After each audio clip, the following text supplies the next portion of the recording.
rata-rata jawaban dari kalian adalah apa? Karena massa jenisnya beda, Pak. Oke. Massa jenisnya beda. Nah, sebenarnya penyebabnya bukan karena itu, ya. Kenapa air sama minyak itu nggak nyampur? Bukan karena massa jenis, tapi karena kepolarannya berbeda. Airnya polar, sedangkan minyaknya non polar, gitu ya. Minyak kelapanya non polar atau minyak tanahnya non polar, hingga tidak bisa bercampur. Ya, tolong diperbaiki mindsetnya bahwa massa jenis itu tidak menyebabkan dia tidak larut, bukan. Tapi kalau pertanyaannya kenapa ketika dia tidak bercampur, memisah, kenapa air posisinya di bawah, minyak kelapanya di atas? Itu jawabannya karena kenapa, Nak? Massa jenis. Karena massa jenisnya berbeda. Air itu jenisnya lebih berat dibandingkan minyak kelapa, sehingga sehingga air jadinya di bawah posisinya, minyak di atas. Gitu ya, paham ya? Jadi senyawa yang polar akan larut dalam pelarut yang polar, yang non polar akan larut pada non polar. Jadi sama jenisnya. Nah, pelarut yang baik untuk hidrokarbon adalah pelarut non polar. Dijelas ya, tadi dijelasin ini. Karena hidrokarbonnya non polar, maka dia akan mudah larut atau larut baik dengan non polar lagi. Seperti CCl4 ataupun ether. Ya, ini contoh pelarut yang non polar. Nah, Bapak ambil analogi ya. Kalau kalian ngecat kayu, terus catnya tuh kena tumpah kena tangan kalian ngebersihinnya pakai apa? Cat kayu ya, bukan cat tembok. Cat tembok kan beda lagi. Cat kayu.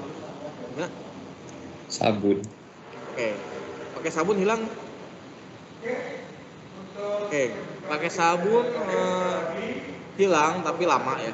Pakai sabun hilang tapi lama. Bisa sih lama-lama pakai sabun. Oke, apa lagi? Selain pakai sabun? Pakai air. Ya, ada masuk pakai air, dijamin pakai air nggak akan langsung hilang. Malah jadi kayak di daun talas ya. Jadi pasti kalau kalian kena cat kayu ya, itu nggak akan larut kalau dalam air ya. Jadi ini harus dilarutkan dalam pelarut yang non polar juga, karena cat air itu cat yang di kayu itu adalah sifatnya non polar ya. Sehingga cara menghilangkannya dengan cara di-set pakai pelarut yang non polar. Contohnya tadi thinner ya. Terus contoh lain misalkan menggunakan terpentin ya. Terpentin itu sama kayak minyak kelapa, minyak tanah ya. Gitu. Jadi nggak akan hilang kalau sama air doang, jamin. Coba aja kamu sendiri ya, bukan hilang. Karena airnya sifatnya polar, nggak akan bisa ngelarutin yang minyak, cat kayu itu. Ya, nah biasanya bapak gini, kalau misalkan, aduh, bapak kehabisan minyak tanah nih, nggak bisa ngebersihin cat tadi ya, depan malas ke bangunan. Ya akhirnya bapak hilangkan dengan senyawa yang non polar. Bapak hilangkan biasanya dengan minyak kelapa ya. Minyak kelapa non polar juga, sama kayak minyak tanah terpentin sama thinner. Jadi pakai minyak kelapa, catnya akan hitam. Seperti itu. Ya, jadi ada manfaatnya ya. Kita tahu tentang larutan ya. Larutan cat ini dia larutnya pada dengan ini, jadi pakainya ini ya. Jadi kalian bisa menganalogikan seperti itu. Oke, paham ya? Oke, seperti itu. Jadi tentang kelarutan, kenapa ini bisa nyampur, ini nggak bisa nyampur, itu karena kelarutannya berbeda. Maka kamu harus lihat dari kepolarannya. Oke, yang kedua, ada yang mau tanyakan lu nggak tentang kelarutan? Ada yang mau tanyakan lu tentang kelarutan? Halo? Cukup, jelas? Ya. Oke, yang kedua adalah nih, titik didih dan titik leleh. Kalian perhatikan dulu tabel berikut. Apa yang bisa kalian simpulkan? Dibaca dulu. Lihat. Ini Bapak ambil contoh dari senyawa alkana ya. Alkana C1 sampai C7. Nah, ini makin ke bawah, jumlah C dan H-nya makin bertambah. MR-nya makin gimana? Massa molekulnya? Makin gede. Makin besar ya. Jelas ya, makin besar karena jumlah C dan H-nya makin banyak, ya kan? Ya, jumlah C dan H-nya makin banyak. Ini kan C4, C1 hanya 4. Ke C2 6, berarti kan nambah C, nambah H ya. Otomatis massa molekulnya pasti akan bertambah banyak, bertambah besar. Nah, sekarang apa hubungannya ke titik didih atau boiling point-nya? Makin panjang rantai karbonnya, maka titik didihnya makin rendah. Yakin makin rendah? Lihat ini minusnya. Minus 161 sama minus 88 lebih rendah mana? Iya, 161 dong. Kan kalau minus itu makin gede minusnya makin kecil dong. Ya, jadi ini makin ke bawah, ternyata titik didihnya makin apa? Makin besar, ya titik didihnya makin besar. Kalau titik lelehnya atau melting point-nya makin panjang rantai karbonnya, titik lelehnya makin lihat titik lelehnya, lihat datanya dilihat makin besar atau makin kecil?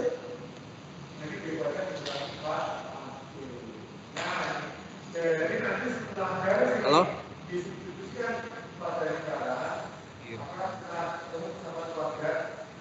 Makin apa? Makin besar ya. Bisa ikutin ya, makin besar ya. Artinya di sini dapat kita kesimpulan bahwa meningkatnya massa molekul karena jumlah C dan H-nya bertambah membuat titik didih dan titik lelehnya semakin tinggi. Atau secara gampangnya ginilah, semakin panjang rantai karbonnya, otomatis titik didih dan titik lelehnya makin tinggi. Nah, kenapa bisa kayak gitu? Ya logikanya, mutusin satu ikatan C dengan dua ikatan C itu lebih butuh energi yang lebih besar yang mana? Mutusin satu atau mutusin dua?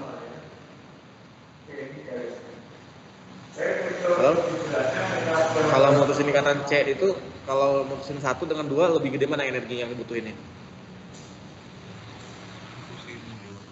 Mutusin dua. Artinya semakin panjang rantai karbon, otomatis makin butuh energi yang lebih besar untuk mutusin ikatannya. Makanya di sini jelas titik didih dan titik lelehnya lebih tinggi, makin tinggi. Karena dia makin butuh energi yang lebih besar untuk mutusin ikatannya. Jelas nggak maksudnya? Tentukan posisi garis G. Halo, jelas nggak maksudnya? Pahami dulu. Jelas, Pak.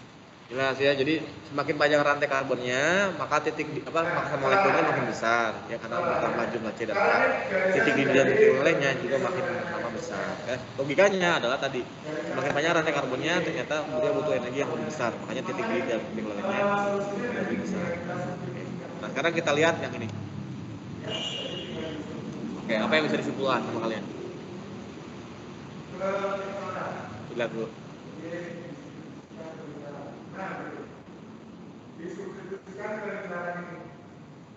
Oke, yang gambar 1, 2, 3 ini jumlah C dan H-nya sama nggak? Sama. Oke, sama semua ya. Jadi jumlah C dan H ini untuk struktur 1, 2, dan 3 itu sama semua. Kelihatan dari MR-nya. MR-nya sama semua, 72, 72, 72. Artinya jumlah C dan H-nya sama semua. Ya, karena dia memiliki rumus molekul yang sama. Tapi apa yang beda di sini? Cabang Pak jumlah. Oke, rantainya ya, strukturnya yang berbeda. Ini namanya isomer ya. Isomer apa namanya? Isomer apa? Isomer struktur rangka atau posisi atau geometrik? Oke, isomer struktur rangka ya. Jadi di sini meskipun rantai jumlah C dan H-nya sama, ya, MR-nya sama, ternyata titik didihnya gimana? Sama atau beda? Beda. Gimana pengaruhnya?